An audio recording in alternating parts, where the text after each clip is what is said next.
Hey guys, it's Craig Graves, co-host of Through a Therapist's Eyes podcast. This is not normally how Chris and I start the show, but we were so moved by the interview that you're getting ready to hear that we forgot to ask Stephanie how you guys could connect with her after the show. So, if you want to learn more about Stephanie Fast after hearing the podcast, you can find her at stephaniefast.org. That's stephaniefast.org. And on her website, you can find out more about her book. You can purchase her book, She Is Mine. It's a fantastic book. And you can also connect with her on her Facebook and other social media platforms. So once again, stephaniefast.org. I think you're going to want to find out more after hearing this interview, and I hope you enjoy the show. Welcome, Chris. Hello, Craig. Maybe you should welcome me. We're actually in Chris's office recording this one. We are. Well, welcome to Metroline of Psychotherapy. Appreciate Craig. it, man. Thanks for having me. Yeah. Welcome to another edition of Through a Therapist's Eyes, the podcast. Craig, as you know, is with us, and I am Chris Gazdick, where we invite you to see the world through the lens of a real mental health and substance abuse therapist. The goal to create emotional growth through the medium of this podcast. Definitely, please still be aware it's not the delivery of therapy service in any way. Be back in discussion. Not only welcomed, but sought on the website through therapist'seyes.com using the podcast blog tab, right? That's right. Okay. Craig, the human emotional experience. Let's figure this thing out together. Let's do it. We shall. Indeed, sir. So we do have a couple of sponsoring agencies, Metroline of Psychotherapy, upon which you are here. You know the flesh. 3-digit numbers for a phone number at first. No, we're going to teach you. 704. That's easy. All right. Yeah. 461-8253. They do therapy with adolescents, adults, couples, children. Do marital work. Been doing it since 2010. We also have NetSmart Technologies that is still supporting our show. We're appreciative of them. So, man, I propose we just skip the fun fact, Craig, jump right to it because we got some good stuff. Yeah, let's do that. I was going to say that earlier before we started, so I'm glad we're on the same wavelength there. We usually seem to be, right? I don't remember whose time it is anyway, so I think it's yours. I think it's good to skip it. I think it's yours. Well, I didn't have one, so we're definitely skipping it. All right then. Listen, I was thinking very much on, and bear with me, audience, by the way. I've got another one of these crud weeks, man. I've been fighting this all week. It's been work all day and then go home and just rest in the evening. And I've been fighting that for sure. So you'll hear me maybe chuckle and cough a little bit. Maybe you'll try to edit that out a little bit, maybe. I'll do my best. So in my therapy experience, Craig, I have had the honor of talking with people of all sorts, and I've heard all kinds of stories of trauma particularly. And so that's going to be our show today with an amazing woman named Stephanie Fast, whom I had the distinct honor of hearing her speak at a local event in town here. Now, you can't qualify one person's trauma experience to another because it's all emotional, and it's all intense to that person, even with small trauma events. And I've had the honor of working with different people in the military on all sorts of levels, first responders, regular people that have dealt with different types of trauma. And I'll tell you, I really feel like this is one of the most sort of amazing stories that I've kind of come across in what we're going to talk about today. Which, by the way, I also want to put a qualification out to our audience. We will be talking about trauma today. We're going to be talking about a pretty dynamic story of trauma. If you got little ears in the car and that type of thing, some of it might be not as appropriate for little guys and gals. But honestly, in the conversation that I heard in the presentation, rather, there were definitely kids in the audience, and so little kids can deal with trauma sometimes better than adults.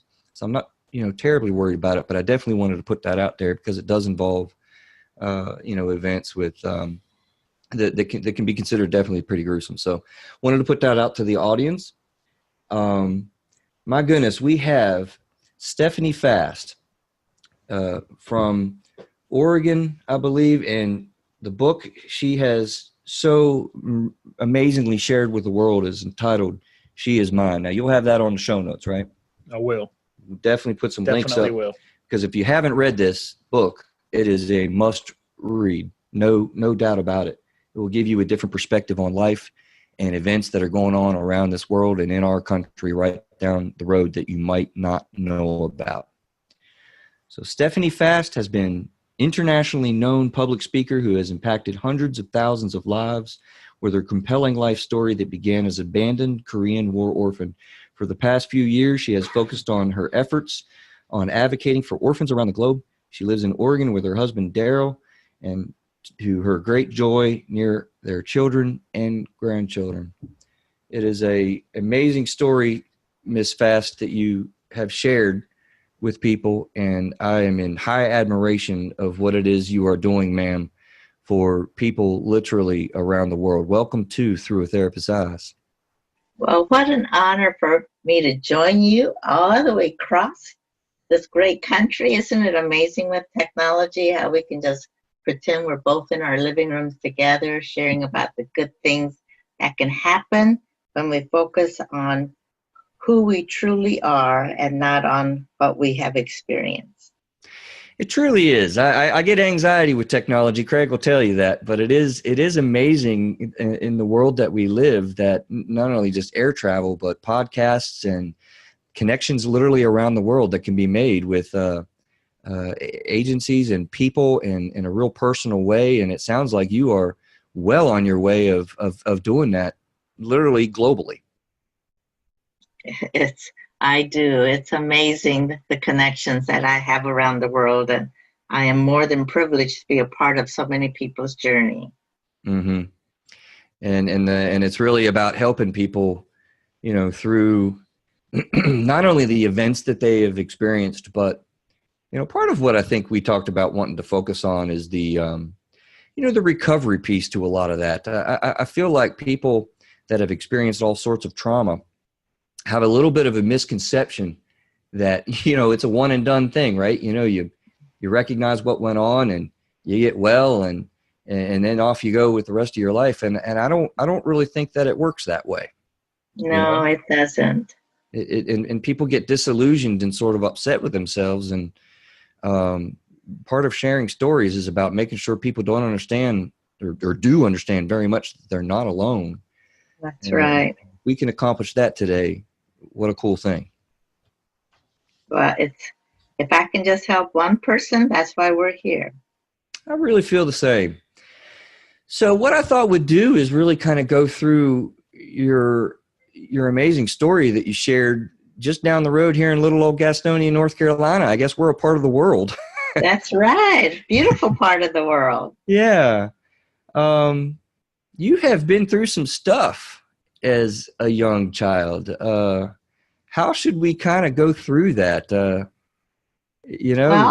would you like for me to just share briefly just a little bit of my story and why I feel that is the foundation of how I recognized that I needed healing? Absolutely. Sure. Well, for any of you that have read the book, yeah, I do recommend that people read the book because there's just no way I can share everything that happened in my short few years before I started my road to recovery.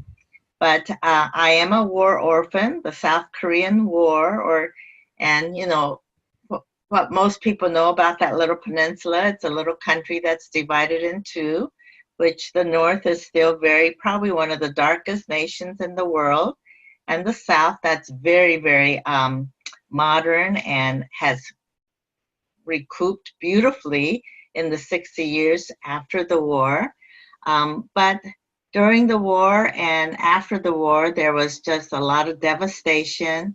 And one of the greatest devastations, I think, were for children like me that was born to a woman that was single, which even today in South Korea, being a single parent is such a taboo.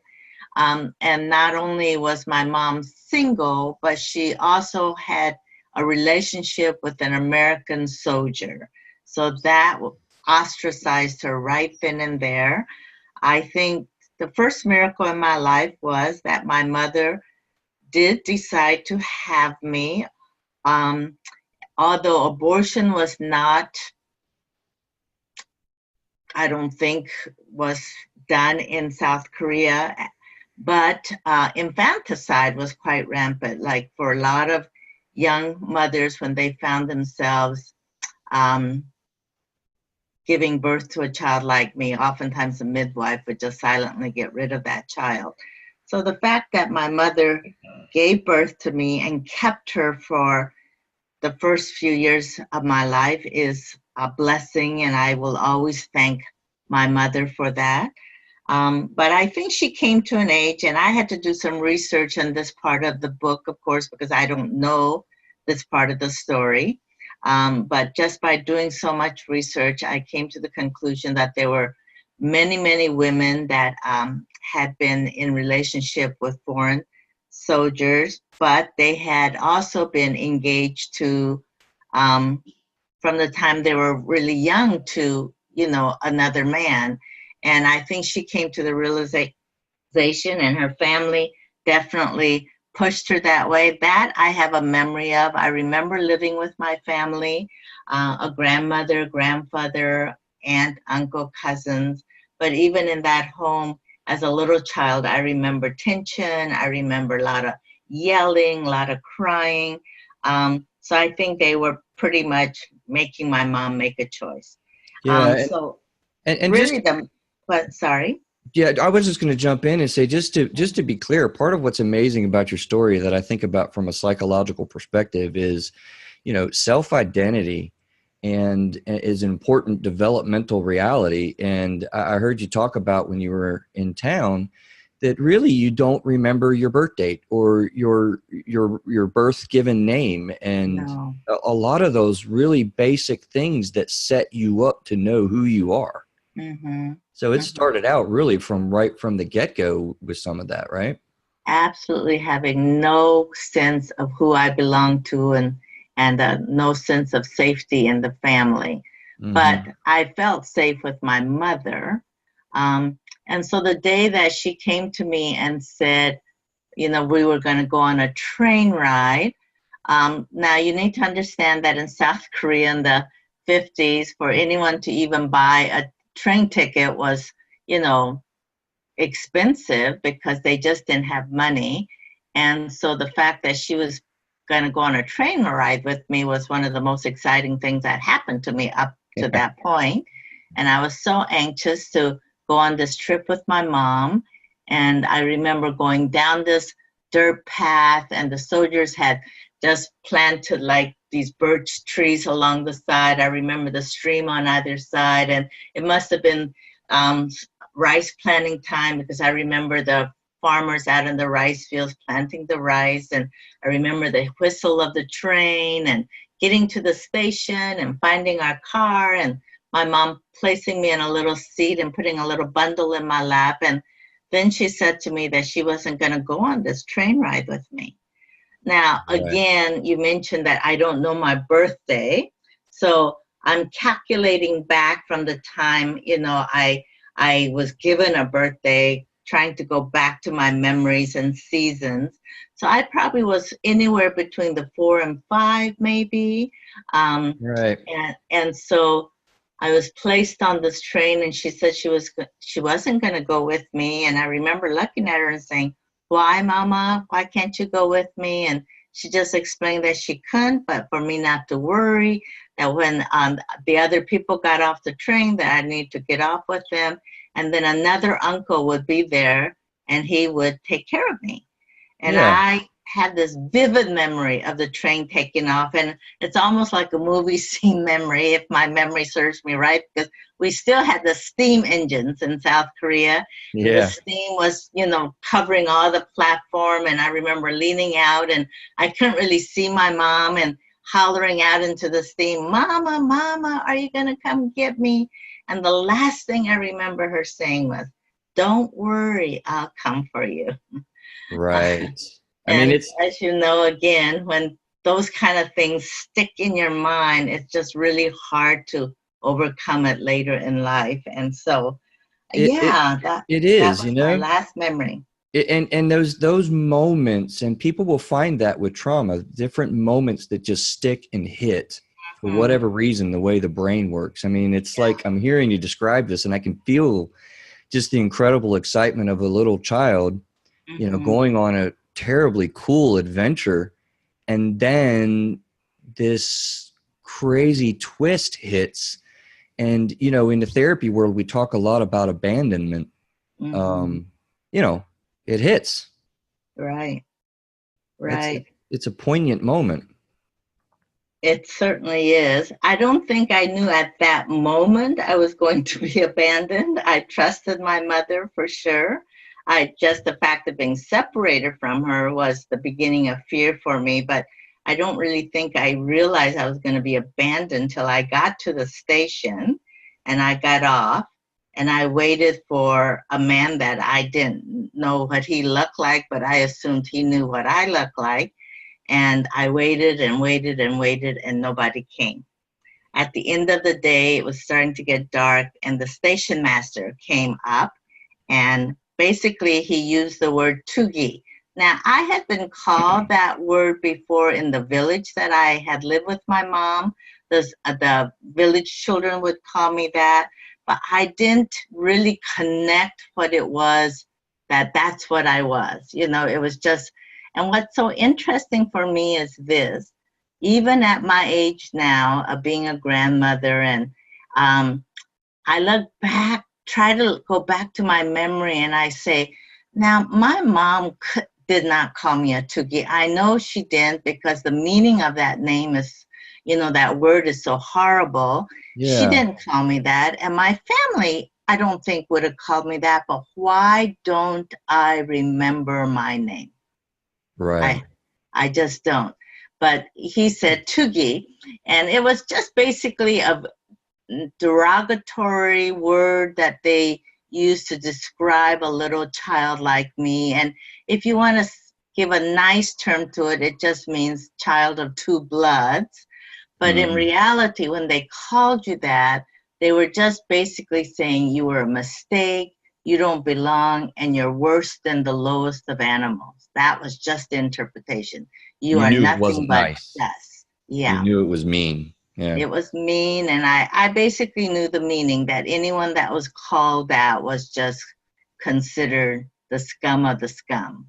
Right. And so he said tugi, and I'm just like, okay, responding to that. And he says, no one is coming for you.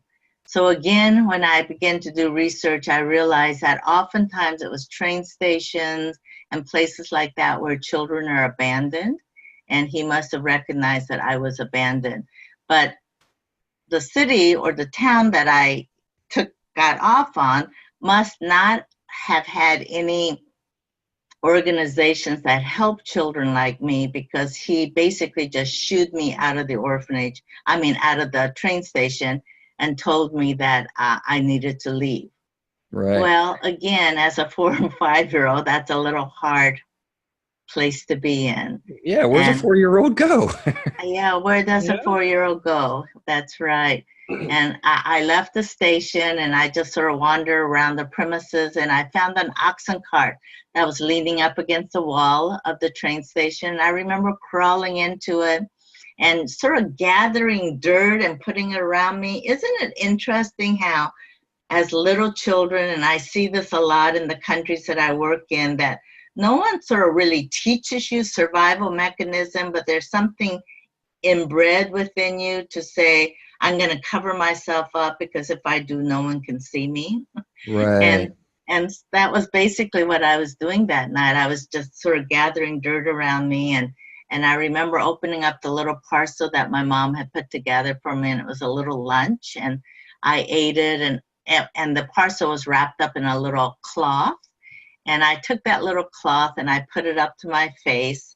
And again, now being a mom and a grandma, and just seeing it over and over in how they handle their little security blankets, I go back to that little child that I was underneath that oxen cart, and I held it up to me just like my grandchildren do, and try to smell whatever was familiar of my mom's smell. And I remember hollering out into the night, "Mama, Mama, you told me that you'd come after me." Right. And so again, I think it was at that point where, you certainly know the world of psychology so much better than I, but just going back to my memory and dealing with the different therapists that I've had and dealing with the different steps of healing that I've gone through, that was really the first place where I sort of got fractured. You know, I got stuck at that place, and it just was a real painful memory for me. Yeah. It's really interesting because people will say to me from time to time, "Oh, you were so young. How do you have such vivid memories?" And I go, Mm. "What?" Yeah, you can pull it Yeah. back because it hits so hard. Right. Yeah.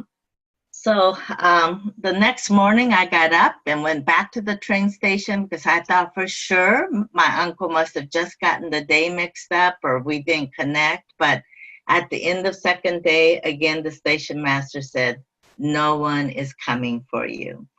And going back under that oxen cart the second night was just that much more frightening. I think it was when my little girl's mind realized no one is coming for me. I'm totally on my own. What am I going to do?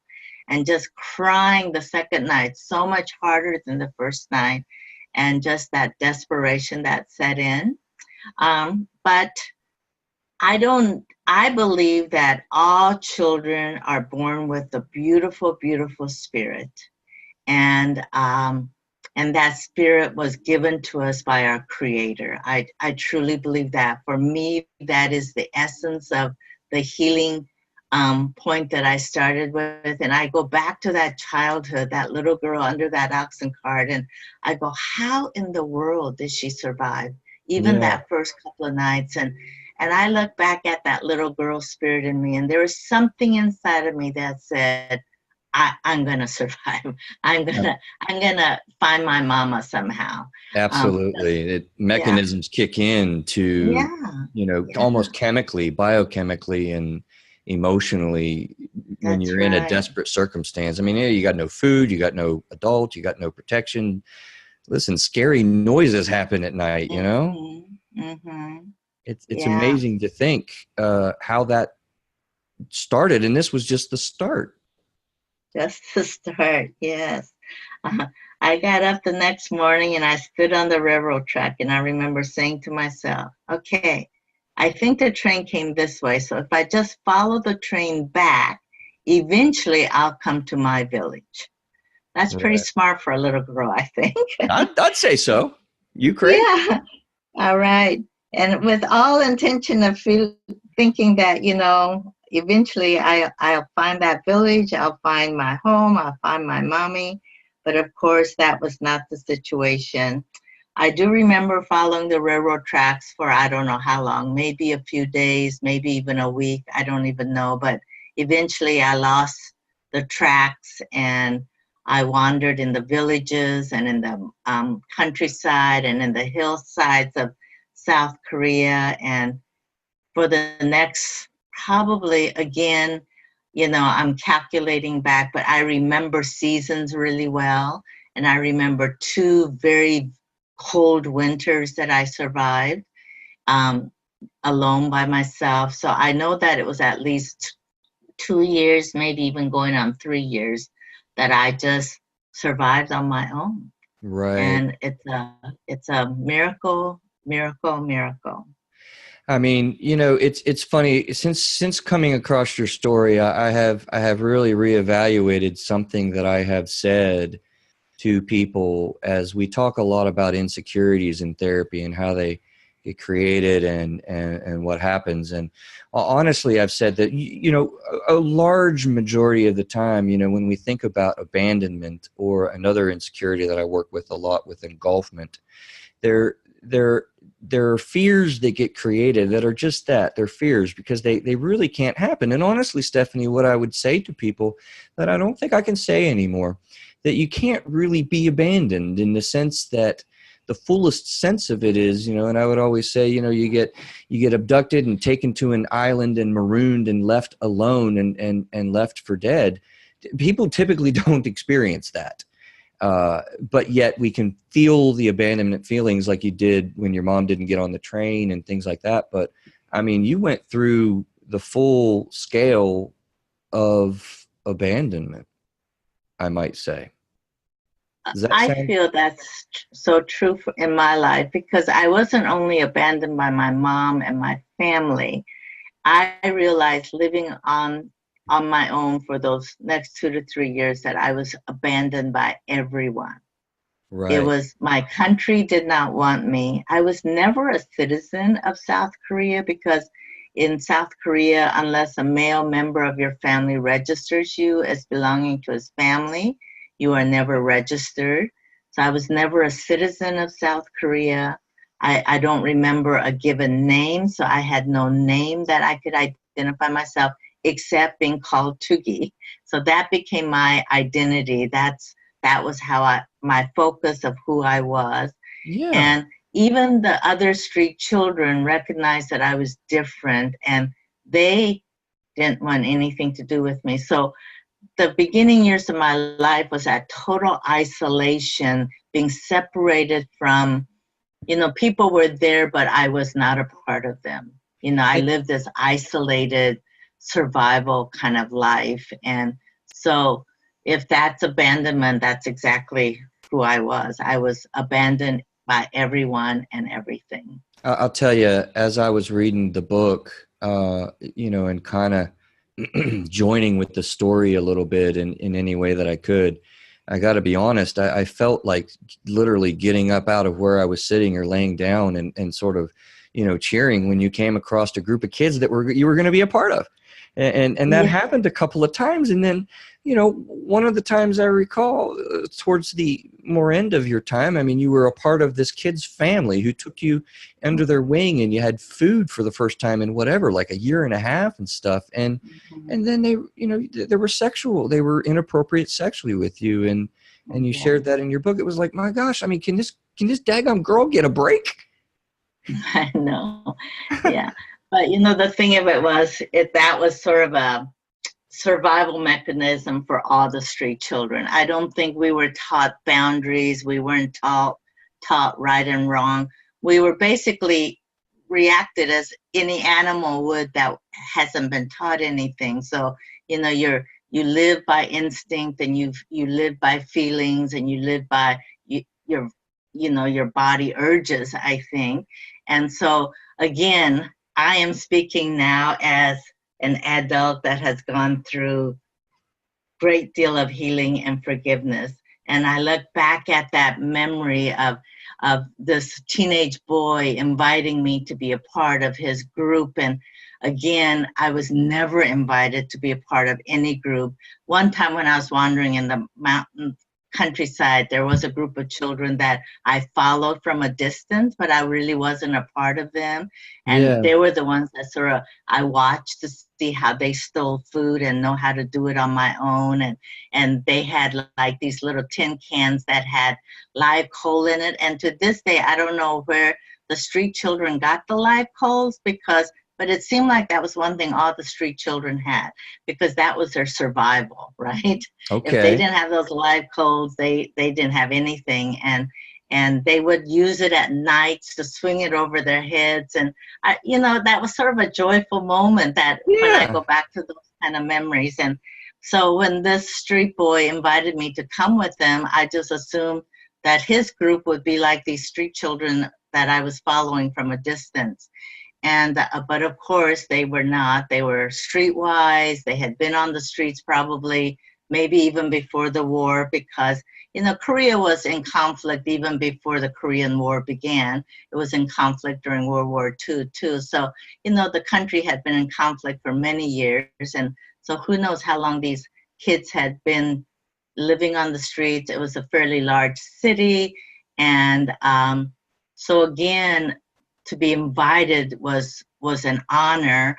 And for the first few days it was. When they got food, they shared it with me. When they built a bonfire, I got to sit around and stay warm and listen to stories. But I also remember tragic events happening around that bonfire. I remember one time a little boy, probably not much older than I, just gave up. And he threw himself into the fire. And I remember the horror of the children trying to pull him out of the fire and him just basically dying from the wounds that he got. And so there was just a lot of tragedies. We had to, drink the sewage water and kids would die from that, or we get really bad bites from the rats that were along the river, and children would die from that. But death was not something that we really grieved over, because it was around us all the time. But one night, the boys let me know why I was part of their family. And I was probably no more than 7 at that age, did not know anything about sexual activities between boys and girls. And I was not introduced to it in a gentle way at all. It was totally gang rape. And yeah, it was, and it did not happen just once, but it happened often, and it just became my life. But when you're 7 and you don't know boundaries, no one has taught you what is right and what is wrong, but your spirit knows it's wrong. Like my mind reason, well, they're feeding me, so this is part of it. They're taking care of me, so this is part of what it belongs to, belong to a group. But my spirit knew it wasn't right. And that was the part I think that got broken, because that was, although before that time, I knew the sense of helplessness, but there was always, I think up to that point, it was like I knew I could escape if I needed to. In my story, I do share some other stories of being tied to a water wheel, being thrown into a well, tied to a tree, thrown into septic pools, those places where you did feel that helplessness. But even then, it was like when the rescue came, I sort of said, okay, I'm going to get better because I'm going to find my mama. But in this instance, when I was raped over and over and over, I think at that point I got broken, totally broken. Right. And I lost hope. I lost a sense of picking myself up and going on. Well, hope is a big part, right? It was, yeah. I mean, without hope, people perish. And we can have hope for things that maybe doesn't make sense, but if we still have hope, we hold on and we keep moving forward. But without hope, you just want to give up and die. And so I think, and for you and the work that you're in, you're constantly bringing that place to that person to say, okay, even if it's just one string you're holding on to, you have nothing else to hold on to. What is that one thing you can hold on to, to take that next step? And so we're created that way. We're created to give a purpose and a hope. And without that, we just don't survive. And it's amazing to me, the different experiences that you had where you were able to hang on to that and survival kicks in. Stephanie, I got to tell you, when I'm reading, you mentioned the water well and the different places that you were left because you wrote how the villagers would be angry with you for stealing from them because that was a big piece of their economy, understandably. But the well, I mean, I just couldn't help but feel so trapped because it's a vivid image that I've actually used in therapy to describe a very bad place that you get into emotionally, that you put a name on and then you move on to kind of get out of that well. But I mean, when you were thrown in a well with old abandoned water with animal parts and darkness, and I mean, how do you hang on to hope in such a desperate situation? I think in that situation, it was just the spirit of survival that kicked in. When you're in the midst of the trauma, after the trauma, you realize the gifts that we're all given that makes us say, okay, I'm not going to let this defeat me. And so even as little children, I see that over and over when I'm overseas, and I see the worst of situations, and yet they have such a spirit of resilience and bouncing back. And I can be an overcomer and they find even joy in the most horrible situations. It just floors me. But then I go back to my childhood and I go, okay, what was it when I was in that well and it was so dark and it was so cold and I didn't know how to swim and I'm thrashing around, and yet somehow by miracles again, I find like a piece of rock or cement or whatever it was that was sticking out of this well wall, and I had enough strength to somehow crawl up on it. But I remember vividly and screaming. And if you know anything about, wells, walls, the the the echo comes right back to you. You're Right. hollering, help, help, help, but all you're hearing is help, help, help back to yourself. And Hmm. I knew that I was going to die in that well. And yet, at the end of the day, again, I heard a voice, and it was a voice of an old woman. And she dropped a bucket with a rope on it and hollered down for me to get into it. And when I finally did, she bang, bang, bang up this wall, and she grabbed me by my arms and dragged me through the village, and she took me to an oxen stall. Again, in the villages, your children were important, but actually your oxen was more important than your children because Right. they were the ones that plowed the fields, did all the things that they needed to survive. And so the oxen stall was dry and there was hay in there, and this lady covered me up, this grandma covered me up with the straw, and she said these words. And what I do, and I don't, of course, I'm not a licensed therapist like you, but I do a lot of spiritual counseling and spiritual mentoring with Yes. especially adoptees that are still going through some really difficult identity and abandonment issues. And one of the things that I always say is, if we can sit in our story and truly believe that our creator is still the same today as he was when he created the world, and he cares about his children as much today as he did when he created his first children.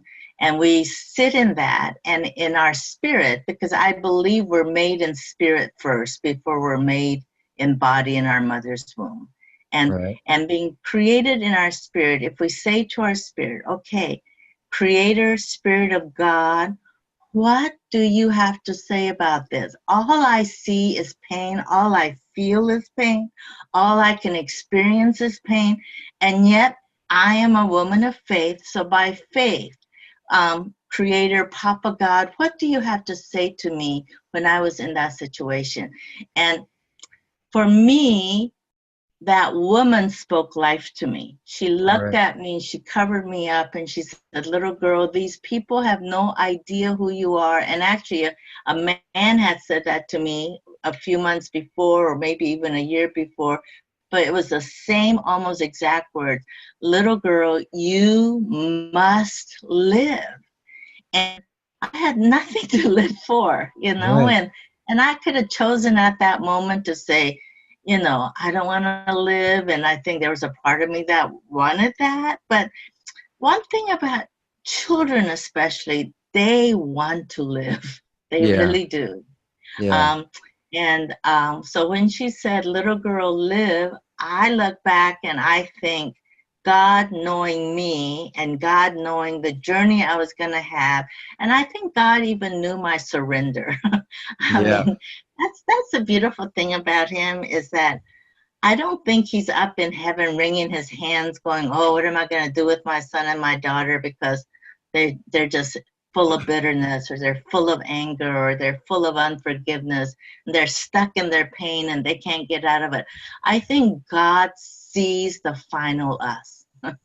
And because he sees the final us, he believes in us at the moment of our pain, in the moment that we're stuck, in the moment that we want to say, I don't know how to go any further.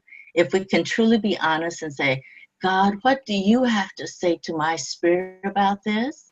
Something comes alive in our spirit. And that's just been my journey from the beginning of time. beginning of my story is like, even before I knew God, these little messages came along to say, you've got to live. And that gave me a spark of hope again till the next tragedy happened. And there was a next tragedy. Yeah. You know, and I hear what you're saying. And I think at the time you hadn't really been introduced to any of that. And so I think there's like an inherent sort of experience that happens in the survival process, would you might say? Yes. Because it's just you're on the water wheel and being drugged through the water, and stones you described all over your face and in your nose, and it's like you're just there and experiencing horror, but yet moving forward from that with little rays of hope, like the man who came and untied you from that. Right. Yeah. Yeah.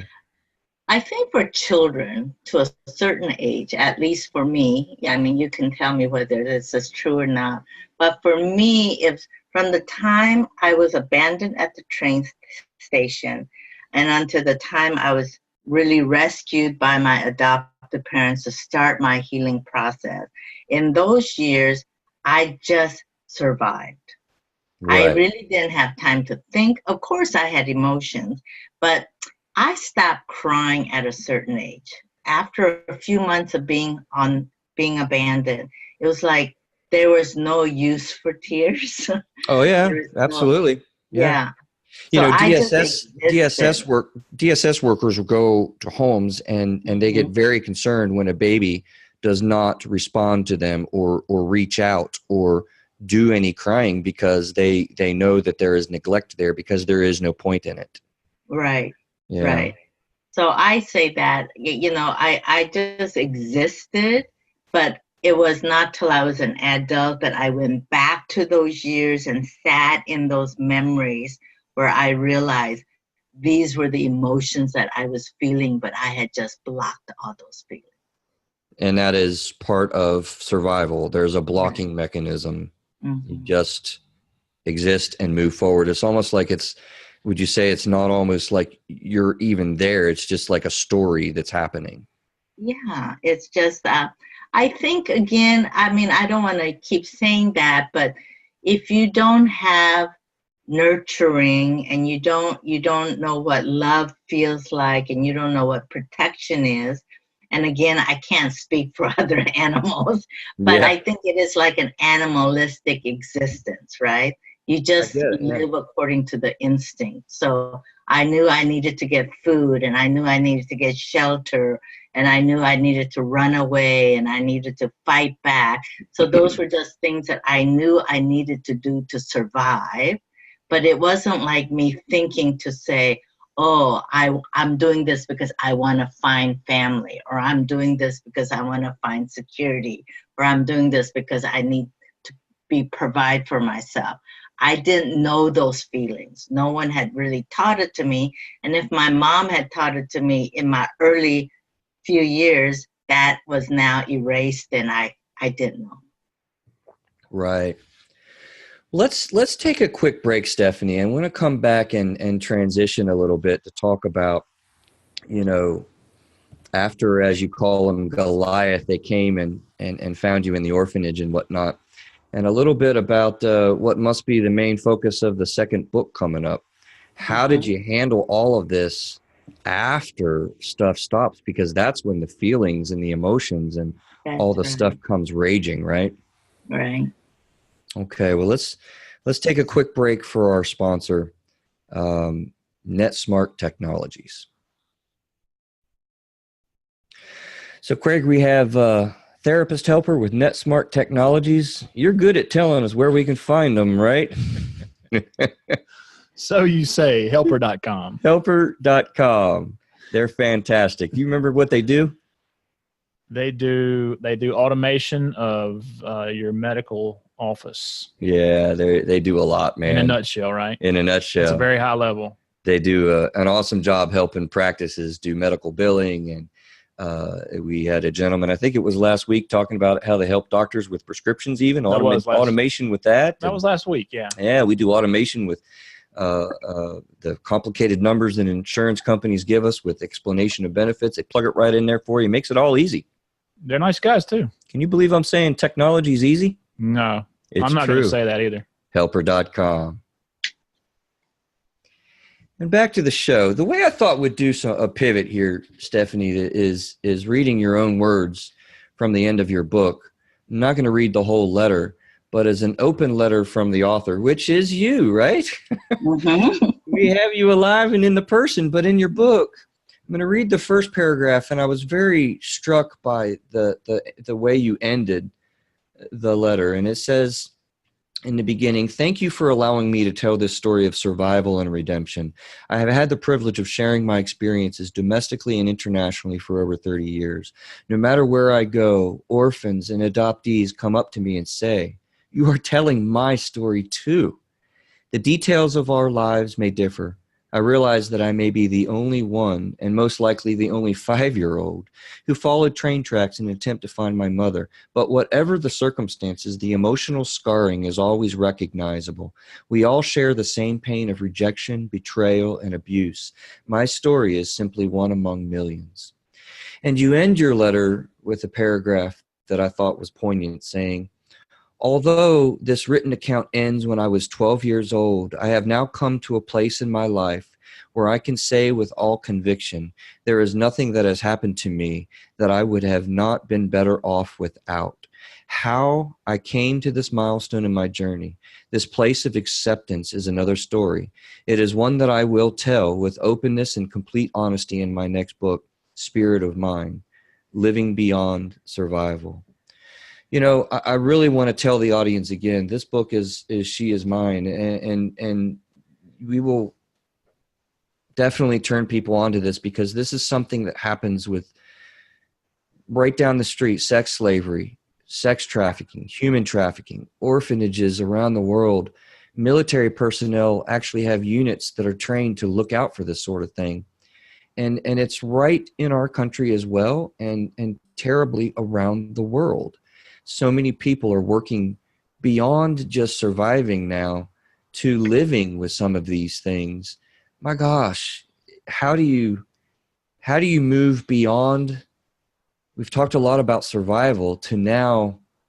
I mean, you are an amazing person to be able to just to speak to you.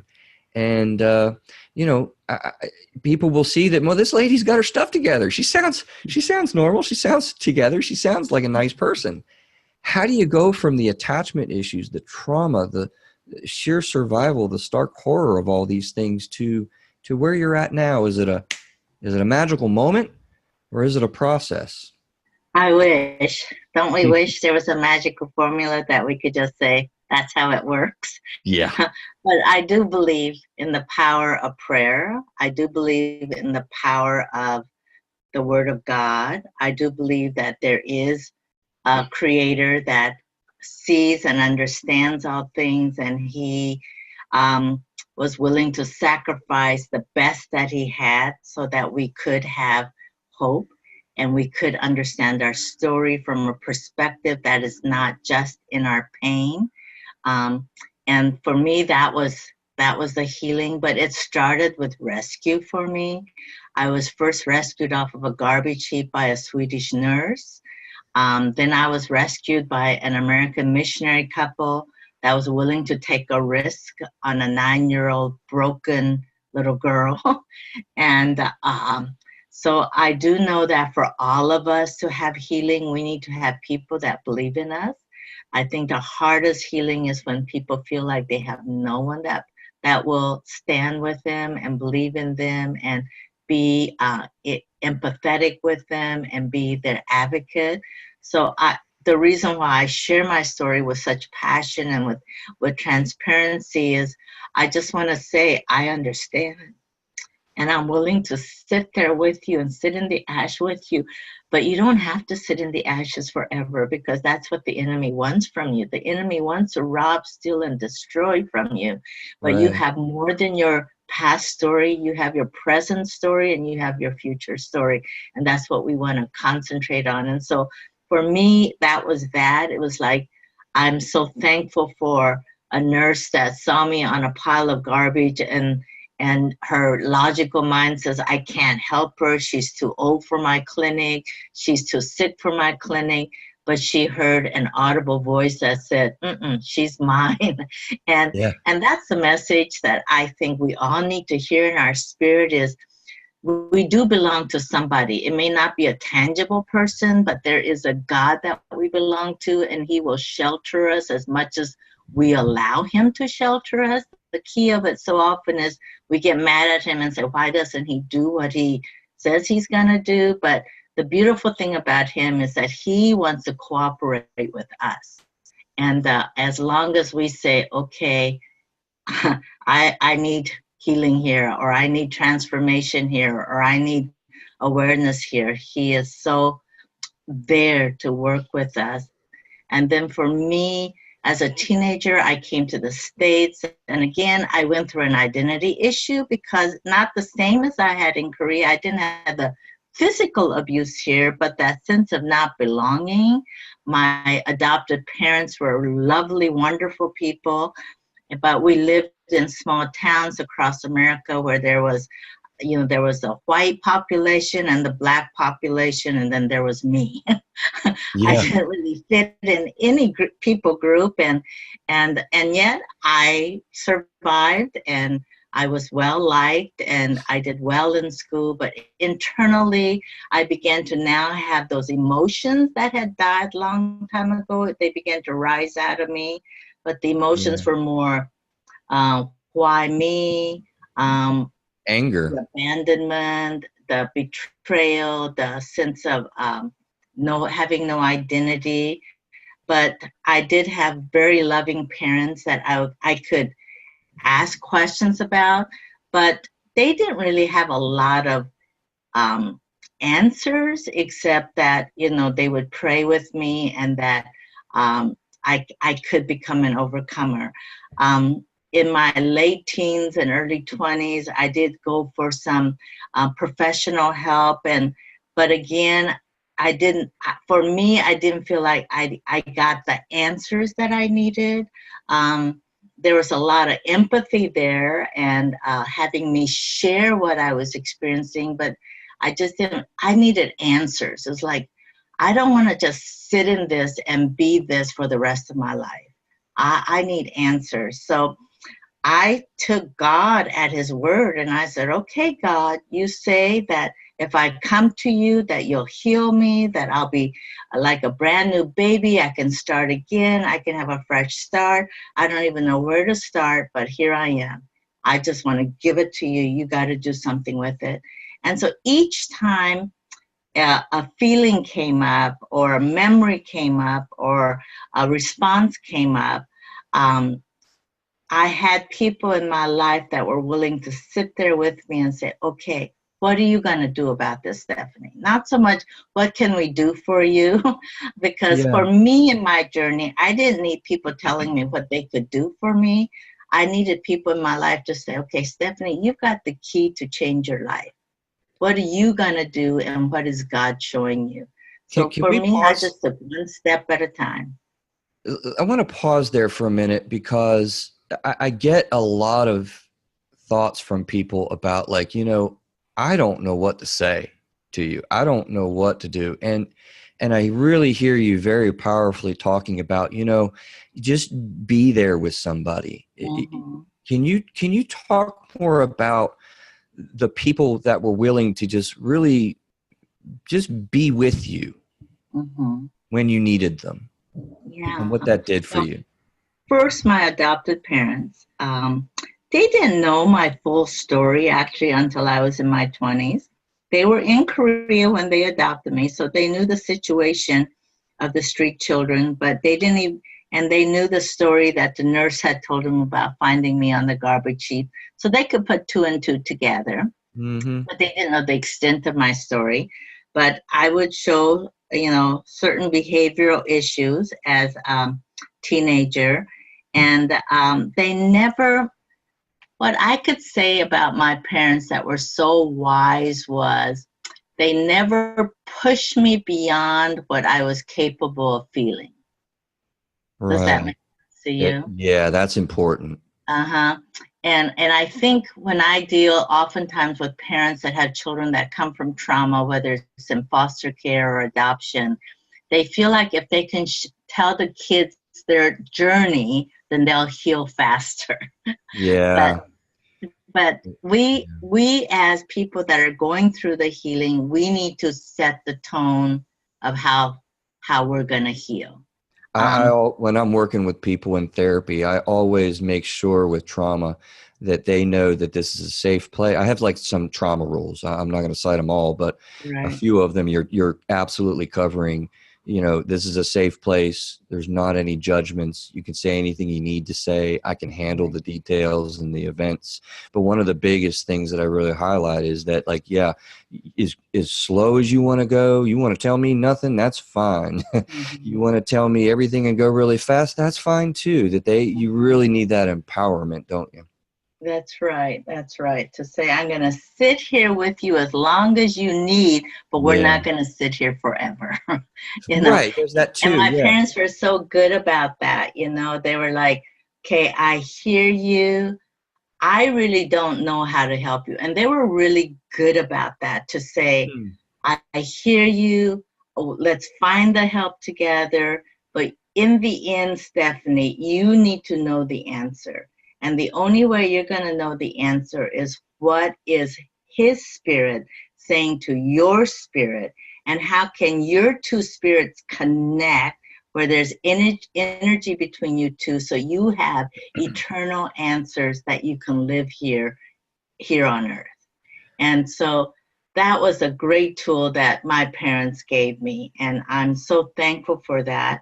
And then, of course, I got married, and of course, as you know, and when you have trauma, you fall in love, and there's lots of, you don't know how to respond to people that you fall in love with, because I still had a lot of trauma in my life. But Right. again, I had a life partner that was willing to say, I can't feel what you feel, but I'm willing to sit here and find the answers together. And Wow. I'm so thankful for that. But ultimately, I find when I'm mentoring and doing spiritual counseling, it's like, okay, you came to me because you want healing, you want freedom, right? Yes, they'll say. Okay, to find that healing and freedom, you need to find the answers yourself. I'm not here to give you the answers, but I'm here to navigate as you find these answers. And then they'll say, well, how did you come to the answers that you found? And I'll give them some of the tools that I still use in healing. I mean, I'm a grandmother, but I'm still not healed yet. Right. Right. I am not where I was 10 years ago or 20 years ago or 30 years ago or 40 years ago, but I am not healed yet. And that's, I think, to a certain degree, it was good for me to realize that it's a continual journey till I get to the other side. Yeah. Yeah. But in that journey, I need to find answers in the journey. Yeah, that's something that I really am glad you're touching on, because people really, I've talked with, I've had the honor of talking about a Vietnam veteran's experience in the war, where he had never talked about this stuff before, and people don't realize how ongoing some of these effects are. A certain smell will make you recall something. A movement will make you recall something. A word, not as dramatic as Tuji, but even just something, a phrase somebody says, or a touch. It's very powerful realities that you have to continue dealing with, really, because your brain is interpreting danger immediately with your amygdala, Constantly, yes. And you learn how to manage it, though. And even the sense of being able to forgive. I always thought, well, when Hmm. someone comes to your mind that have wounded you so deeply, and again, in my faith journey, I need to forgive that person, and I need to let go of the expectations and the judgment. I sort of think once I say it once, it'll be done and finished with. What I found with certain memories and certain, like you say, certain, memories that come up and smells that come up, certain things that are said, this whole sense of unforgiveness rises back up again. And I go, Again. I've dealt with this Again. how many times? Right. Yeah. And yeah. Just Yeah. have to do it over and over and over. But because now at this point, I've known that I've done it and it's doable and it's less painful each time I do it. The And memory is so much less painful now that I can honestly say I look back at every event in my life, and because of where I sit today, and I know that the one who created me has used my story to change thousands of people's lives, that I know that I would never change any factor of my past, because all that makes me who I am, because I am standing on the freedom ground now. right. Physically and emotionally. Right. I think that that's something I look at it as being a litmus test of how do you know an emotion is resolved. And I've kind of said that obviously if the intensity is the same now as when something first happened, it's not resolved. Right. But then it's also not resolved. And this is where people get really confused, because if you don't feel much of any connection to what you went through, and that can be years and years and years later. It's almost like sometimes people will come to me and will be dealing with trauma, and they're like, oh yeah, well my uncle did this for this many years, and I had this, and I was down in the basement, and that bad thing happened. Da, da, da. And it's just like this storyline. There's a numbness that happens. That's also equally unresolved, right? Right. It's a gradual, slow drop in energy and power that you do experience with this. So as far as hope goes, the more that you wrestle, manage, deal with the memory, and you get lots of opportunities because it pops up. Every time you do it, know that the power and the energy that's in that is decreased because you're feeling it. Right. Does that make And sense? you're acknowledging it with truth. For me, that was so important, that when those emotions would rise and that memory would rise, I would acknowledge it, because again, I think I was somehow thought that if I just deny that it was there, then it will go away, right? Right. But it doesn't. It simmers and simmers and simmers, and it becomes this volcano that you can't stop anymore. But when you acknowledge it and say, yes, this is exactly what had happened. These are the feelings that I need to feel, because there were times when people would say, well, how do you feel about that? I would say, I don't know how I feel about that. I just feel, and they would just sort of say, express to me, do you feel sad? And they would list all these emotions. I go, okay, Yeah. that one, that one, that one, Yeah. that one. And again, that's where someone that is your advocate sit there with you and say, because when you first ask them, how do you feel about this? They don't know how to tell you. People don't They have any live in idea. denial. Yeah. Who sits down and think like, how do I feel right now? I don't know. Right. Yeah. Yeah. Part of the trick there is really kind of helping to identify, what it is you're feeling, because you don't know. I mean, and if no one's really working with you to figure that out and conceptualize that, you're really just experiencing it. And people can be trapped in that for many, many years or a lifetime. Yes, for sure. Stephanie, when did you begin? Craig, did you have a thought there? Yeah, I had kind of maybe a question, maybe for both of you guys. Stephanie, you said something earlier. You said you're a grandmother and you're still not healed. Are there certain traumas that people go through that they never completely heal from? Wow, that's a good question. Let me I take a think stab. No, go ahead. well, let me just tell you, I am 64 by my given age. I'll be 65 this year. And my husband and I, we have lived in a financial state where we've always worked for nonprofits, right? So when you work for nonprofits, especially for us, our financial situation is iffy. Sometimes we do well and other times we're not.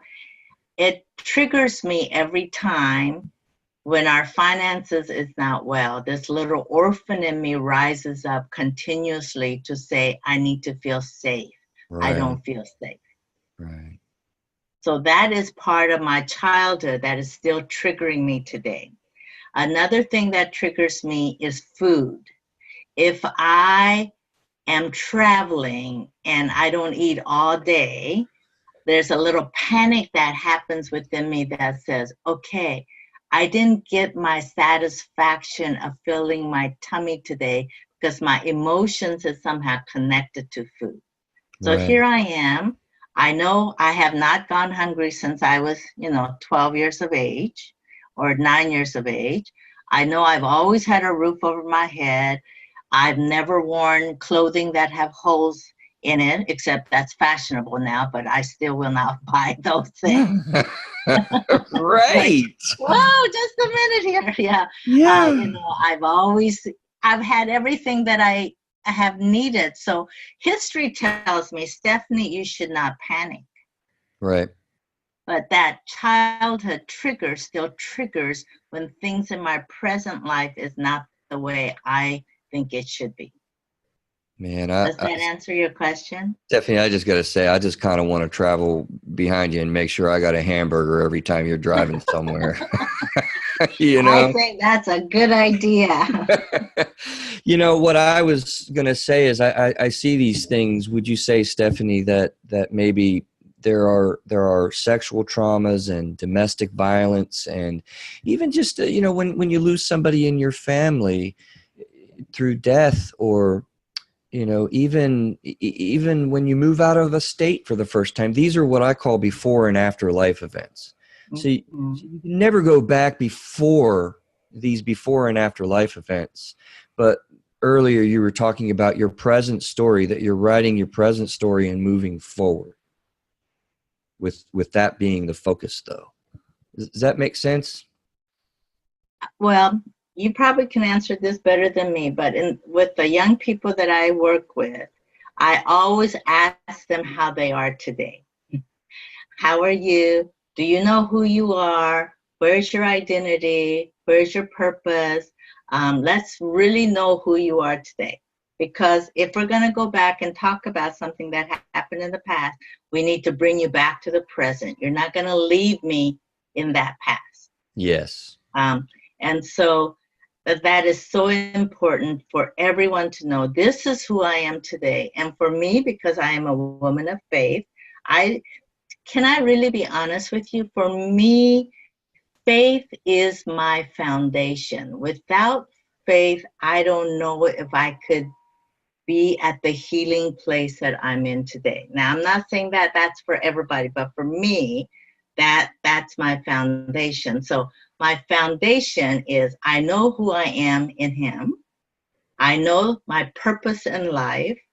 I know the reason why I wake up every day.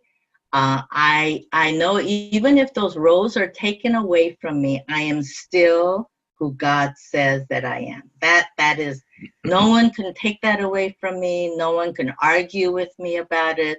It's just part of my DNA. That's my spiritual, my emotional, and my physical DNA. Yeah. And so, but in that, when I'm dealing with something from the past, I can say, okay, I'm going back because I need to see Him in it.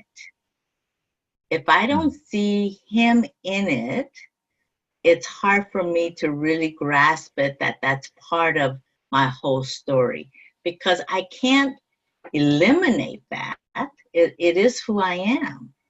My past, my present, and my future is who I am. And so, yeah, it's really important to know who you are today and why you have to continuously remind yourself on a daily basis that's who you are. You know, one of the things that I also have as a rule when I'm dealing with trauma is I won't go through managing trauma until we learn episode 1 of Through a Therapist's Eyes. I started this whole thing on this idea for a reason. Self-care. You've got to be able to, I like the way you're saying, know yourself and take care of yourself today and be safe today.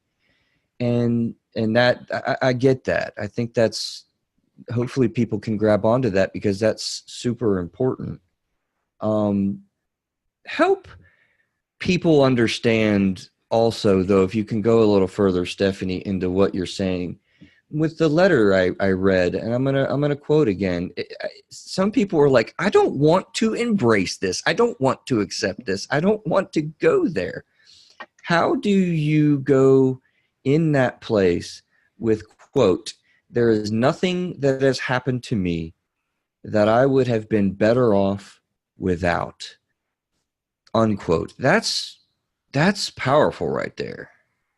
Well, for me, that was the healing foundation for me, because if I tried to erase parts of my life, I'm still living in denial. I think if I did not have that statement as the essence of who I am, I'm still living in lies, actually. Right. Because, if I didn't have that happen to me, this is who I would be. Yeah. That's a lie, right? Right. How can you define who you're going to be if you didn't have what you had in the past? But if you can go back to the past, and this is what I lived, this is what I survived through, this is what I conquered, and out of that conquering, I'm not only surviving, I'm thriving. So when I go back to that, that's part of my whole story, but I'm not looking at that story from just my perspective. I'm looking at that story from a higher perspective. Yeah. So, and so for me, that's my whole healing story, is there's nothing that do I want to change it? I think everybody that's gone through trauma would say, yes, if I had the power myself, yes, I think I would change it, but I know I can't. So what do I do with that story so that it plays life in my life today and not death? Conquer it. I like to get to a place where this thing that you experienced with trauma, this event or this person or these series of events that, they don't get to own you today. And in denying that they even exist or trying to just numb out and forget it, it owns you, doesn't it? Right. Of course it does. Of course it does. I think, again, when you go to a biblical story on, the forgiveness story of, the servant that owed the master all that money, and he asked for more time, and the master says, I forgive you. But then he goes back and wounds the second servant, and the master calls him in and says, what do you think you're doing? And you got to now pay back everything. So in the meantime, I'm going to throw you in the, the debtor's prison. In reality, what that story is saying is we hold the key to that prison. The tormentor's prison isn't something that someone else throws us in. We throw it ourselves into it. And we have the key to unlock the key and unlock the lock. And we have the power to walk in freedom. No one else can give that to us. We have it within ourselves. And that is no matter what you've been through, as horrifying as it may be, right? Right, for sure. I believe that with all of my heart. Wow, that's powerful stuff. So, have you been back to Korea? How Yes, does that run for you? Well, Korea today is nothing like what Korea was in my childhood memories. I just went back last October, and I'm just like, whoa, what is this? There's not one thing I recognize. Wow. And again, because I am healed, the people may respond to me in the same way, but I respond differently. Wow. Okay. So there is that was Yeah, there was a time when I would go to Korea and anything that was said, I would hear from a negative perspective. And I would interpret it from a negative perspective because that I was coming at it from my memories. But now when I go to Korea, well, just to give you an example, when you go through immigration, and although I speak Korean, I speak really broken Korean, but the immigration officer sees that, my passport says born in South Korea. And so he'll start talking to me and I'll stop him. And in my broken Korean, I'll say, oh, please forgive me. It's been a long time and I can't speak Korean. Well, he'll look at me with this defiance and, his authority, and he'll say, what's the matter with you? It says you're born in Korea. You should speak Korean. And there was a time when they would say that, I would be like, get this little bitty girl, and I felt like I was going to get beaten over by this immigration officer. Well, now I just sort of smile and say, I know I'm a bad girl, and I'll just walk away. Yeah. And the same thing, you go to the marketplace, and there was a time, they would do rude things to you, and now, the same rude things happen, and I just respond because, again, I know who I am, and they cannot rule over me anymore. I am the ruler of my territory, and so I just enjoy the experience. I enjoy the culture, and I love the people in a way that I never thought I could love them. You love them like you never thought you can love them? Yes. Right. But once I started loving the people in South Korea, at that point, I truly began to value me. There was a long time I did not like the way I looked. Even in my healing process, I did not like the way I looked. And so, because, as I got older, I looked more Asian, which is really interesting. In my younger years, I looked more foreigner, and as I got older, I looked more Asian. And the more Asian I was looking, the more self-hatred that I would have towards myself. It was not till I was healed and I could embrace the Korean culture and the Korean people that when I looked at myself in the mirror, I began to accept not only my emotional healing and my emotion and spiritual healing, but my physical self. Yeah, when you were talking in town here, I think it was because it was so emotional, and you cracked a joke, and I just thought it was absolutely awesome.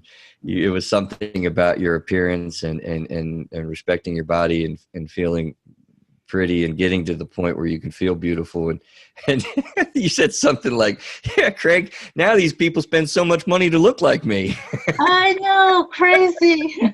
Yeah. Craig, did you have a thought earlier? I did. I think you answered it. I was going to ask if the culture in South Korea was still the same, with ox being more important than the child and those kind of things. Well, no, I think that, the farmers are modern, just like the farmers here. Of course, the machines are much smaller scale because the farm is still fairly small compared to American farms. But you see the tractors and the plows and things that are not animals anymore. Okay. And I had another question too, if you guys don't mind. So, you've talked quite a bit about the Creator and your faith being the basis for your healing. And at what point in life did you realize that or were you introduced to God? I mean, can you kind of tell us how that happened? I think probably when you were a small child, maybe that thought didn't cross your mind, or did it? The orphanage that I was in for 2 years was a World Vision orphanage. And so they did send you to church on Sunday. So I began to hear all kinds of Bible stories, but remember, I shared that emotionally I couldn't connect. So they were just stories. I didn't understand that Jesus loved the world, that, he came to die for the world. Because for me, I never saw myself as belonging to any people group. So even if he came for one people group, he didn't come for me. So and then after I was adopted, my dad is a minister. So I wanted to please my dad. So at the age of, I think it was about 11 years old, in my church, you needed to be water baptized. So I said, Dad, dunk me as far as you can because I want to really be saved when I come up. So, but still, I was, in a really broken stage. When I was about 17 years old, I came to probably what I would call the first crisis awareness. Like I began to see for the first time that I truly was broken and I was not like any of the other teenagers around me. And that was what age? Around the age of 17. Uh-huh. Mm. And Okay. so at that point, I remember I was so angry at God. I said, God, if you want to do something, I want you to do it now. And that was the first night that I cried in what, 10 years, 11 years? I don't, whenever I stopped crying on the streets, I Wow. began to cry. And so I look at that probably as my first true redemptive beginning for me. So although I was introduced to Jesus in the orphanage, and although I was water baptized at a young age, I don't think it was not till I was 17 that I can honestly say I said yes to Jesus. And so, but then again, I didn't start my emotional healing until I was in my middle 20s. So it was like another 5, 6, 7 years before I was willing to be truthful and vulnerable to say, yes, I'm saved, but I'm not healed. There's a difference. I think so often we're taught that if you get saved, everything gets taken care of. Yes. What? But in reality, salvation begins to expose those parts of you that you've lived in denial, that Yes. you've lived, telling lies, that you've lived in shame and you've lived in guilt. And it almost heaps more anxiety because you think, well, how come I'm not feeling what I thought salvation should make me feel? Mm-hmm. And I think that's really good for people to understand that salvation is an eternal place that God sends us to, but for us to live the life that He wants to here on earth, we need to live in transparency and honesty and know that there's just so many parts of us that just need to be exposed and healed. I wanted to get this in, and this is a perfect time to do that with the idea of telling your story. People fall into a terrible trap of going through something. Shame is a very powerful, you can call it an major enemy tool, right? Shame, it makes you alone and trapped. And the genuine exposure of yourself and your experiences and what you've done is really, I think, a big part of what I hear you talking, and it's what you've made a life of doing right now. Can you talk about telling your story to people that you trust, maybe just one simple person? I've had the honor of being that only person more than once, which is such an honor, by the way. I can't even begin to describe. But sharing your story that first time and then onward from there, what that does for you. Well, I did not want to share my story. Yeah. It was sort of again, God has a way of bringing an exposure to you, even if you don't want. My husband and I were youth pastors, and we were working with street children in Vancouver, British Columbia, on the West Coast here. And my job was gathering the girls in the evening, make sure they had their baths, they had their food, and a place to sleep. But we would always do a Bible study with them at night. And if you work with anyone that comes from living a tough life on the streets, they're tough, right? And they would say things like, "Oh, Stephanie, you have no idea what we were going through on the streets." And I never said, "Yes, I did." I just would say, "Yeah, I guess I don't understand." Because again, I was just starting my own personal healing, and I did not want anyone to know my story. But I would go home and I would say to my husband, the girls, they just don't understand that. I do understand. And he says, "Well, sweetie, unless you tell them, how are they going to know?" And I was like, "Oh, okay. But that's pretty dangerous, isn't it?" But so I just sort of, one evening, I got together about 4 or 5 girls that I really sort of felt easier with. And I said, "You guys keep saying that I'm coming here and working with you, but I don't understand. But I want you to know that I come here because I do understand. And I also lived on the streets, and I was really young when I lived on the streets. And I shared little bits of my story. And the first night, those 5 girls totally, like, radically got changed. Like, they gave their hearts to Jesus that night. It was like, okay, if you can be who you are today, we want to give it a chance. So that's basically how my story got out there. And then, of course, it grew from there. And but I think when I told it to those 5 girls and I saw them so radically saying, "Okay, we want what you have," it was like it was like a lightning, a light bulb that came in my brain to say, we all just want someone to walk in our shoes. We just all want someone to say, "Hey, I hear you. I feel what you're feeling, but there is an answer. You don't have to live in this." And so that's why I began to share my story. But as I began to share it more and more, especially at the beginning, of course, it was a women's, mostly girls and women. But then I was asked to be on a big international radio program. And yeah, there was no going back after that. Right.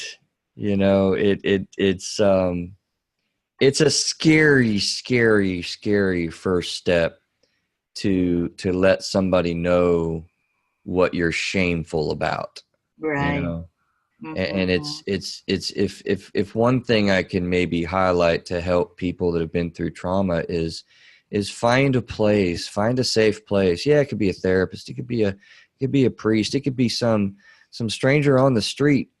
Bartenders hear a lot of stories, Stephanie, Right. To find the courage to share, because that directly influences the level of shame that you experience. That's right. Well, as you know, if you live in shame, it always leads you to feeling guilty. And if you feel guilty, you have a tendency to become a victim. And then that victim mentality leads you back to shame. I always say there's such a circle between shame, guilt, and being a victim. And we respond that way. But biblically, it's also a circle. There's Jesus, Father, and the Holy Spirit.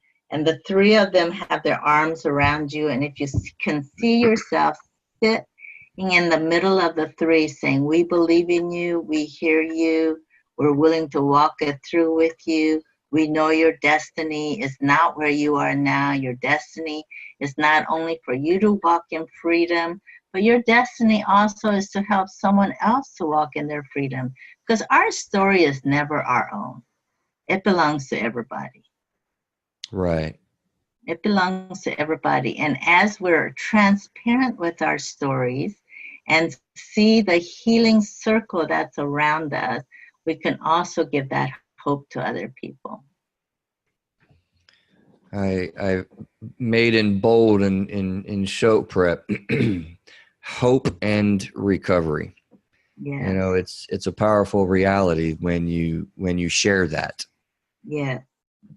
That hope and recovery. I learned years ago, yes, yet again at a conference. The audience knows I learn a lot from conferences. Right, Craig? Yep.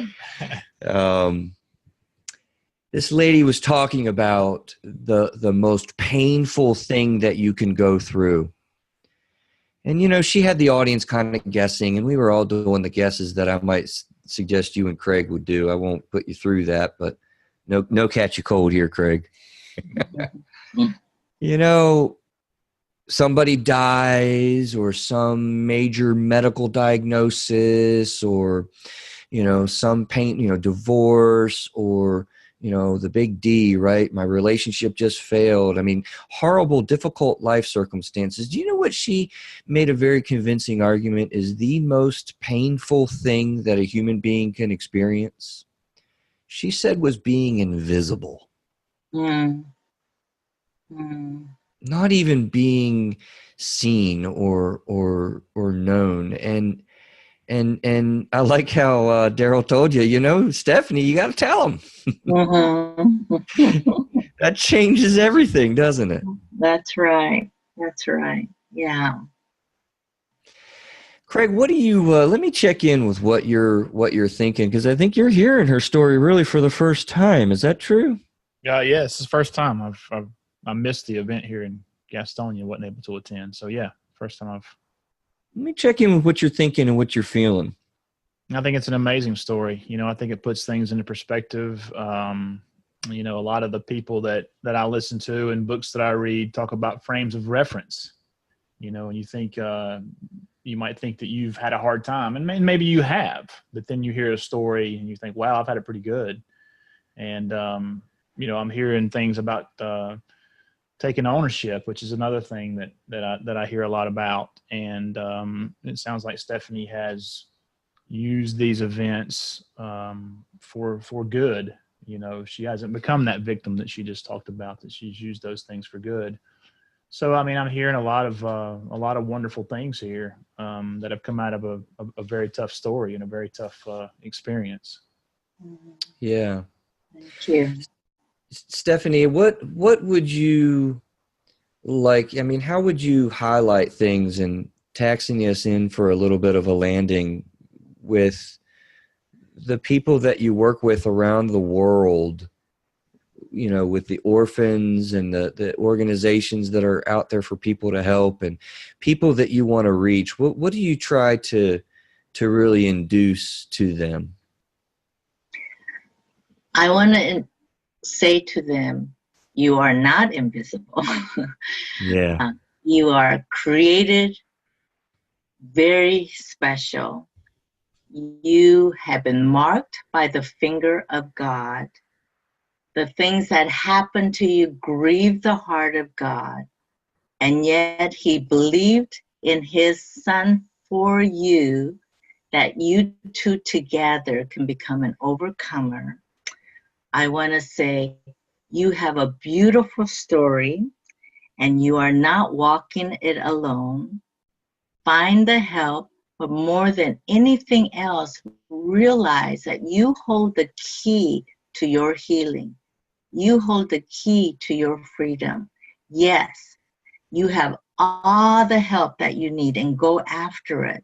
But in the end, you will be the one that can set yourself free. And so I think that is so very important, that we hold the key to the rest of our lives. Spirit of mine, living beyond survival. Yes. I just can't wait. Awesome. Keep believing and keep on encouraging me to finish it. We may want to track with you on that, ma'am. That is for sure. I cannot tell you how happy and honored I am just to have a conversation with you. I'm so happy the work that you're doing around the world. And my gosh, how can I just say thank you for being on our little show?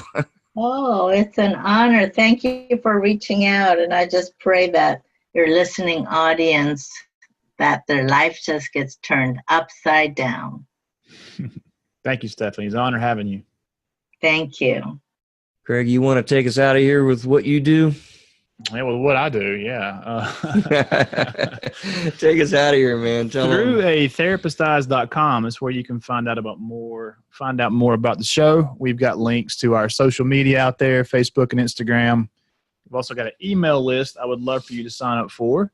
And if you are enjoying the show, then tell your friends. I mean, word of mouth is the best way to advertise. And, if you put a good word in for us, then chances are your friends and family will listen in too. And if you haven't done so, give us a 5-star review and subscribe on your favorite podcast platform. And that'll help us out too. We want to get the word out about mental health and mental health type issues. And by doing those things, you'll help us out. And substance abuse, right? Substance abuse as too. well. Yeah, we got all kind of good topics that relate to mental health. So appreciate you guys listening, and help us get the word out if you would. What you got for us next time, Chris? I'm not sure we're going to talk about it. I got a really good idea, but Craig, I want to thank you for being present with us for this and oh man, it's my pleasure. This ride, my man. pleasure. All right, we'll see you guys next week.